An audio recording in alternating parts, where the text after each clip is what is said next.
2500 కోట్ల రూపాయలతోని పేదవాళ్ళు ఆత్మగౌరవంతోని బ్రతకాలి, ఇందిరమ్మ ఇల్లు ఇవ్వాలి అన్న ఆలోచనతోని ఈ రోజు ఈ కార్యక్రమం తీసుకున్నాం. ఈ ఇందిరమ్మ ఇల్లు ఇంటాయన పేరు మీద కాదు, మా ఆడబిడ్డల పేరు మీదనే ఇయ్యాలి అని చెప్పి ఇవాళ మన ప్రభుత్వం నిర్ణయం తీసుకున్నది. ఇంటి పెత్తనమే కాదు, ఇంటి పట్టా కూడా ఆడబిడ్డ పేరు మీద ఉండాలి. అప్పుడే ఆ ఇంట్లో వెలుగులు ఉంటాయి, ఆ ఇంట్లో పిల్లలు చదువుకుంటారు, ఆ ఇల్లు గౌరవంగా సమాజంలో బ్రతకగలుగుతారని మా ప్రభుత్వం నమ్మింది. నేను ఎక్కువ ఉపన్యాసానికి పోను. గత 10 సంవత్సరాలలో డబుల్ బెడ్రూమ్ ఇల్లు ఇస్తా అన్నాడు.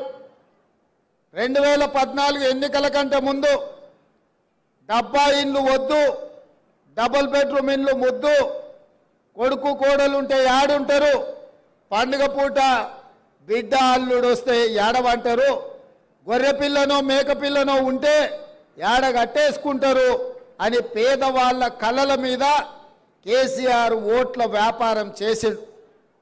నిజంగానే ఇంతకాలం ఇల్లు లేక, కిరాయింట్లలో ఉండలేక, కిరాయి కట్టలేక, సొంత ఇల్లు ఉన్న గుడిసెలోనో పేద ఇంట్లోనో ఉండే ప్రతి పేదవాళ్ళు ఆలోచన చేసిండ్రు. అయ్యో కేసీఆర్ సార్ ఏదో చెప్తున్నాడు, నిజంగానే మనకి ఇల్లు ఇస్తే పండుగ పూట కొడుకు కోడలు కానీ బిడ్డ అల్లుడితోని సంతోషంగా గడపొచ్చని.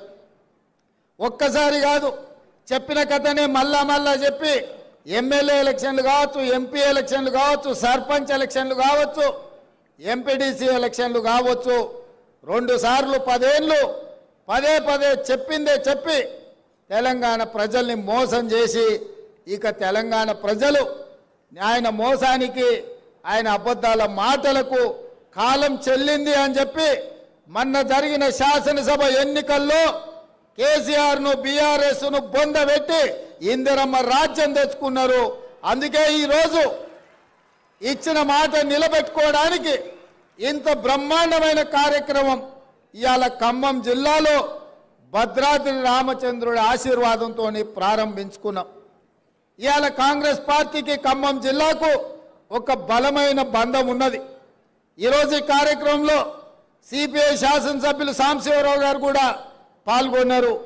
ఈ ఖమ్మం జిల్లాలో ఒకనాడు కమ్యూనిస్టులు కాంగ్రెస్లు ఎంత వైరుధ్యం ఉన్నా, ఎన్నో రకాల ఇబ్బందులు వచ్చినా, కొట్లాడుకున్నా ఈరోజు కలిసి ఖమ్మం జిల్లాను అభివృద్ధి చేయాలన్న ఆలోచన చేస్తున్నారు. ఈ ఖమ్మం జిల్లా కార్యకర్తలు ఎన్ని కేసులైనా తట్టుకున్నారు, ఎన్ని ఇబ్బందులు వచ్చినా నిలబడ్డారు. 2014లో ఈ జిల్లాల టీఆర్ఎస్కి ఇచ్చింది 1 సీటు, 2018లో 1 సీటు, ఇవాళ కూడా ఇచ్చింది 1 సీటు. అంటే మొదటి నుంచి జిల్లా ప్రజలు కేసీఆర్ను నమ్మలే. కేసీఆర్ మాటలకు ఇక్కడున్న ప్రజలు ఎవరు లొంగలే. అందుకే ఇవాళ ఈ మంచి కార్యక్రమాన్ని ఖమ్మం జిల్లా నుంచే మొదలు పెట్టాలని ఇవాళ ఇక్కడ మొదలు పెట్టినాం. ఇక్కడ వచ్చినప్పటి నుంచి స్థానిక శాసనసభ్యులు వెంకట్రావు గారు కానీ, పోడెం వీరయ్య గారు కానీ, పొంగులేటి శ్రీనివాసరెడ్డి గారు కానీ 5 గ్రామాల గురించి చెప్తున్నారు. తుమ్మల గారు రాములవారి గుడి అభివృద్ధి గురించి చెప్తున్నారు. అదేవిధంగా గోదావరి జలాలు మీకు ఉప్పొంగి మీ ఊర్లలోకి మీ ఇళ్లలోకి వస్తున్నాయి, మీకు రీటైనింగ్ వాల్ కట్టాలని ప్రభుత్వం వచ్చిన ఎంబడే మొట్టమొదట టెండర్ ఉత్తమ్ కుమార్ రెడ్డి గారు మీ ప్రాంతానికి మంజూరు చేసి మీకు ఆ రీటైనింగ్ వాల్ కట్టడానికి 500 పైచిలకు కోట్ల రూపాయలు ఇవాళ మంజూరు చేయడం జరిగింది. ఎందుకంటే మీ కష్టాలు తెలిసిన ప్రభుత్వంగా మీ కష్టాలు తీర్వాల్సిన బాధ్యతతోనే ఇవాళ కార్యక్రమాలు తీసుకున్నాం. అందుకే మిత్రులారా, ఆనాడు రాజశేఖర రెడ్డి గారు ఉన్నప్పుడు ఇచ్చిన ఇందిరమ్మ ఇల్లే ఈరోజు గ్రామాలలో పేదవాళ్ళు ఉన్నారు.